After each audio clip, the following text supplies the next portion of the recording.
మీద పూజ అయింది అధ్యక్ష. నా జన్మ తరించిపోయింది అధ్యక్ష. ఇట్లు చెప్పుకుంటూ పోతే ఈ సెషన్ కాదు, ఈ రాత్రి కాదు, ఎప్పుడు సరిపోదు అధ్యక్ష. అన్ని డెవలప్మెంట్ ఇవన్నీ వండర్స్ అధ్యక్ష. చరిత్రలు నిలిచిపోయేటి అధ్యక్ష. సచివాలయం అంటే సెక్రటరియట్ అంటే మామూలు విషయమా అధ్యక్ష? కాళేశ్వరం అంటే మామూలు విషయమా? ఇవన్నీ కూడా మాయంలో జరిగినందుకు ఒప్పుకోవడం గర్వకారంగా ఉంది అధ్యక్ష.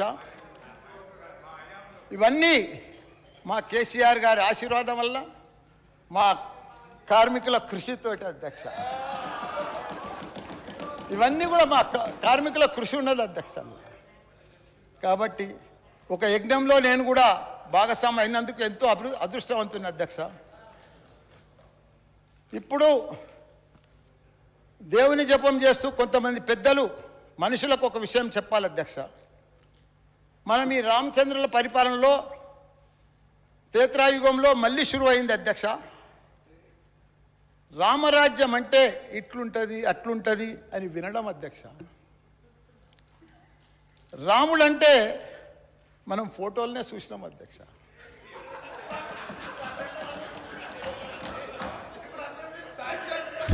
సాక్షాత్తు రామరాజ్యం అంటే అప్పుడు రాముడు ఏలిన రాజ్యం అని మనం విన్నాం అధ్యక్ష.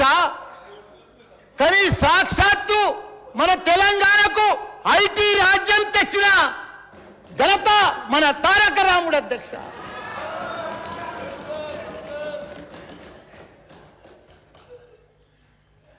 ఒకప్పుడు ఐటీ అంటే చాలా మట్టుకు మా సార్ అన్నీ నాకు కంప్లీట్ చేసేసాడు. నేను అన్నీ చేసుకొచ్చినాయి సగం పడం మా సారే చెప్పేసాడు. సరే, ఆయనది నాది కంబైండ్ కాబట్టి, ఆయనది ఇండస్ట్రీ నాది ఫ్యాక్టరీస్ కాబట్టి దగ్గర రిలేటెడే కాబట్టి చెప్పేసాడు. దానికి కూడా ధన్యవాదాలు. టిఆర్ఎస్ అంటే చంద్రుడు, బిఆర్ఎస్ అంటే సూర్యుడు.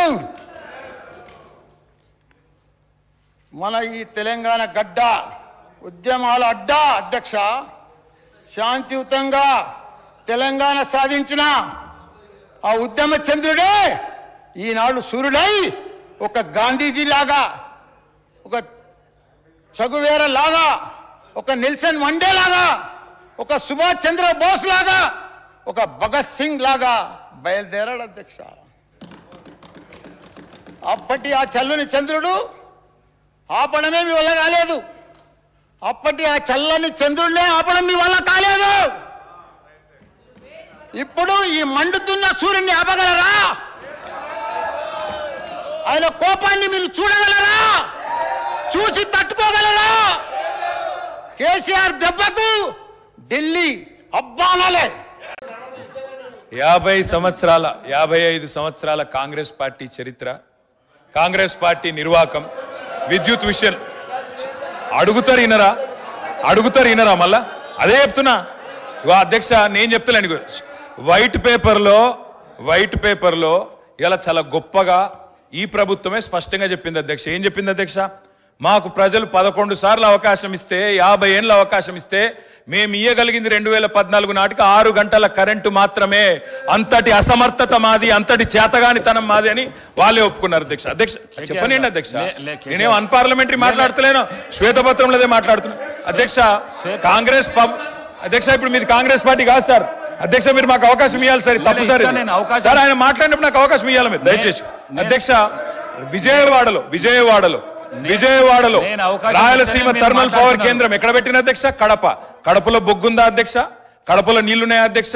విజయవాడలో బొగ్గుందా? ఇలా బాగా మాట్లాడుతున్నారు. ఆ రోజు తెలంగాణలో విద్యుత్ కేంద్రాలు కట్టకుండా తెలంగాణ ఏర్పడే నాటికి 2700 లోటు మెగావాట్లతో 2700 మెగావాట్ల లోటుతో ఆనాడు మాకు నష్టాల్లో అప్పజెప్పిపోయింది. వీళ్ళు కాదా అధ్యక్ష? 6 గంటల కరెంట్ ఇచ్చింది వీళ్ళు కాదా? నేదునూరు గురించి మాట్లాడుతున్నారు అధ్యక్ష. నేదునూరు గురించి చెప్తా అధ్యక్ష. నేదునూరులో భూసేకరణ చేసి, ఆయన చెప్పిందే చెప్తున్నా సార్.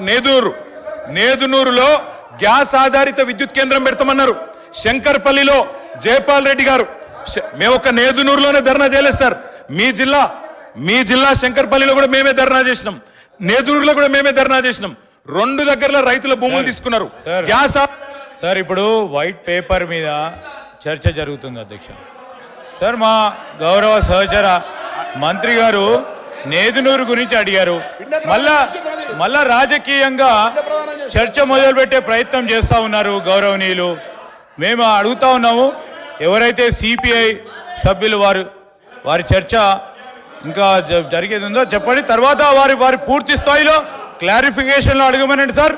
తప్పకుండా పూర్తి స్థాయిలో వారు జవాబు చెప్తారు పవర్ మంత్రి గారు.